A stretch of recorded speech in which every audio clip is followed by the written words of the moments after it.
किन्नर मोना के चलते हम लोग उठा के मार दिए। खुद वो एक्सेप्ट किया है कि बंटी यादव की हत्या मोना के चलते हुई। हम बंटी को शहीद का दर्जा देते हैं। वो मरवाया गया है साजिश के तहत। जब हमारे परिजन और हमारे समाज के गरीब गुरबा लोगों ने किडनैपिंग किए हुए लोगों को पकड़ के जब थाने को दिया तो उनका बयान है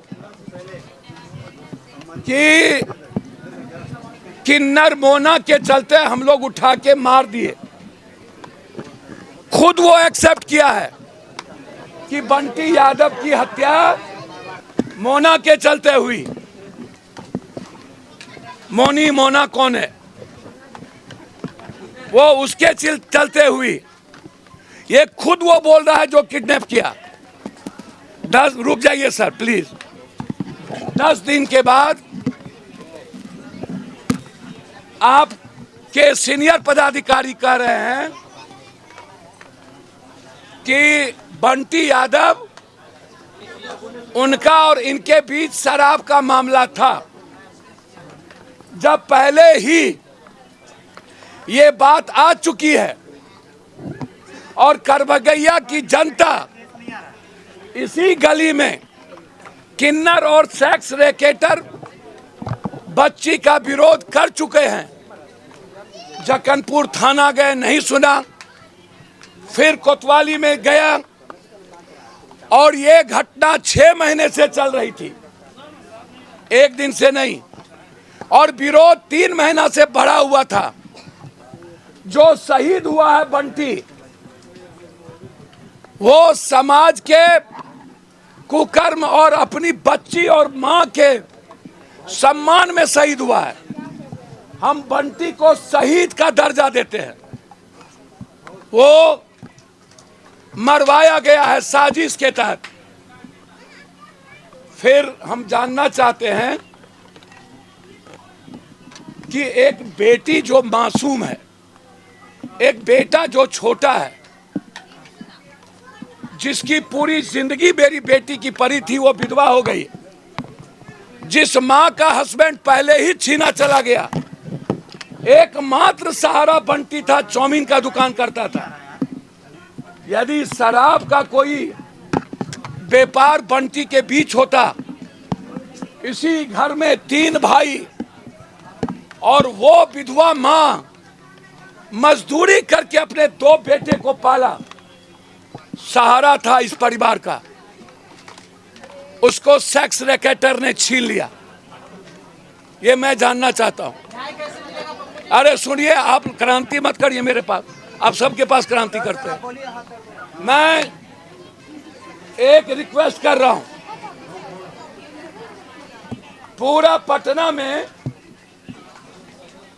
इतनी बड़ी बड़ी हत्या हुई,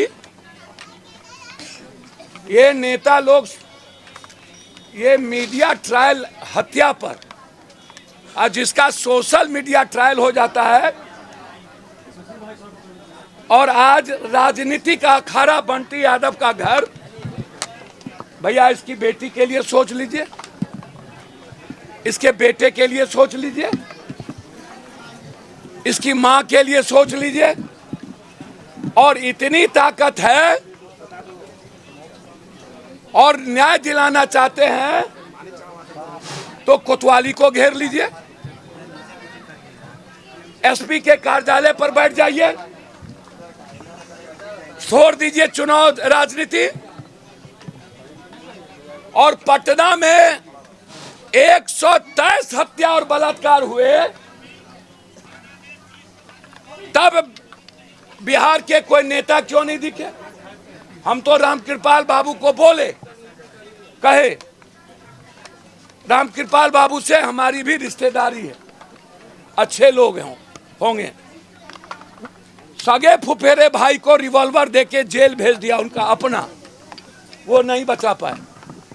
संजय यादव मुखिया पूरी ताकत के साथ रामकृपाल के साथ खड़े थे, और मुख्यमंत्री से संजय यादव जाके मिला कि हम निर्दोष हैं, सम्राट बाबू से।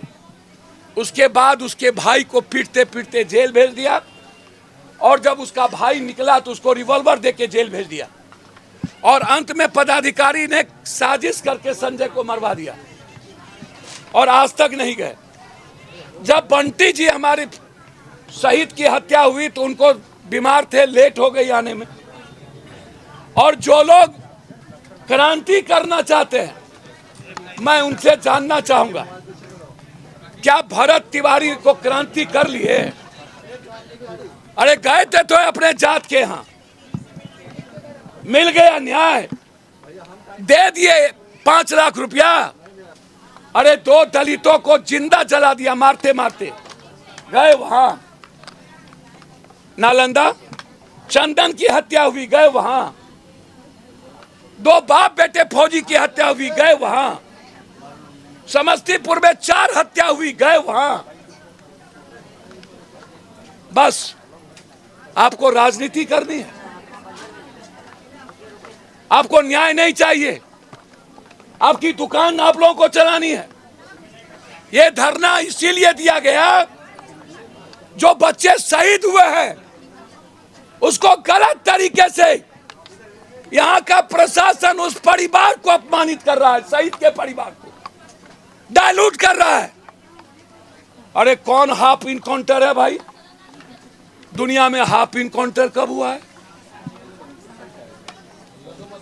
मुख्यमंत्री जी, मेरा एक आग्रह है आपसे, आप मेरे भाई हैं, आप बेशक अपराधी को मरवाइए, लेकिन मेरा सवाल है, जमीन माफिया नेता, बालू माफिया नेता, तस्कर माफिया नेता, सेक्स रैकेटर माफिया नेता और पदाधिकारी, शराब जमीन के धंधे में पैसा ले रहा है नेता और पदाधिकारी, ये छोटी मछली को आपका नया टेक्नोलॉजी का राइफल जो कमर के नीचे ही गोली चलता है, ये नेता का हाफ इनकाउंटर और पदाधिकारी का क्यों नहीं हो रहा है?